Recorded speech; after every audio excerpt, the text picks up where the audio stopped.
Welcome to Oklahoma City. We are glad you're here. It was the day the Archdiocese of Oklahoma City had waited on for 10 years. The beatification of Father Stanley Rother. Cardinal Angelo Amato came from the Vatican to represent the Pope.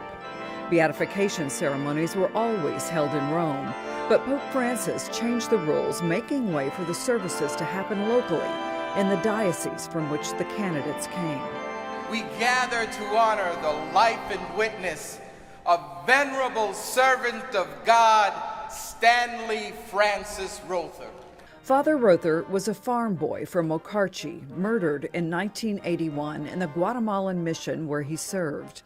The process for sainthood reached a major milestone last December when Pope Francis confirmed that Father Rother had been killed in hatred of the faith. Rother would be the first American-born martyr to be beatified, putting him one step away from canonization and sainthood. Yeah, it's an incredibly big deal. It's a phenomenal thing to happen to Oklahoma and especially to the Church in the United States and Central America. The people of Guatemala came to Oklahoma City to honor Father Rother too. They've never forgotten that he knew he was on a military hit list during those revolutionary years in South America, but chose to remain with them.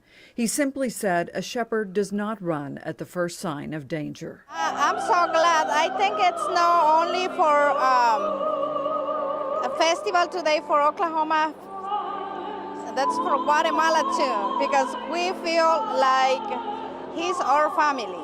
They took all the information. George Ragazzi worked on the cause for Father Rother, gathering and documenting all the historical content of his life. We started in 2007, and we did 3 years worth of research and eyewitness testimony. There were still a lot of people alive who knew him and worked with him in Guatemala. We looked at everything written by him, about him, and to him. And what I found astounding was the amount of people who kept his correspondence over the years. They came out of the woodwork. I mean, and why? I don't know. There was something they knew that was very special about him. Rother's life story, 7,000 documents given to the Congregation for the Causes of Saints at the Vatican.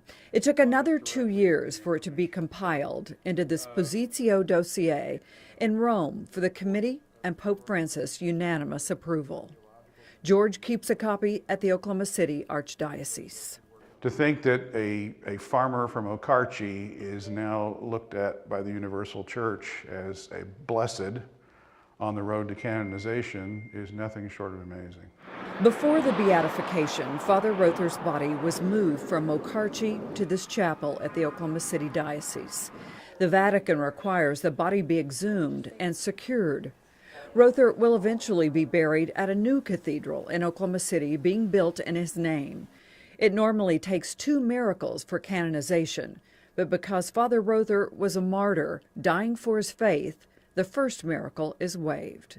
As Oklahomans, we have so much to be thankful for, to have one of our own who was a lot like us in every way as an example for the whole church and for the entire world. I don't think people understand the gravity of that or the magnitude of that. And we are indeed blessed. I tend to think it will happen, and I hope soon. You never know, but I'm pretty confident it'll be canonized. Father Rother's family couldn't be more proud. They get phone calls and visitors to the 100-year-old farmhouse outside of Okarchi, where he grew up almost daily. And when he's on that side of town, Tom Rother drives by the cemetery that's home to his brother's grave marker. Just go down and visit. I know he's not there, but he just kind of gives you a little peace of mind. In Okarchi, Lisa Jones, 2 Works for You.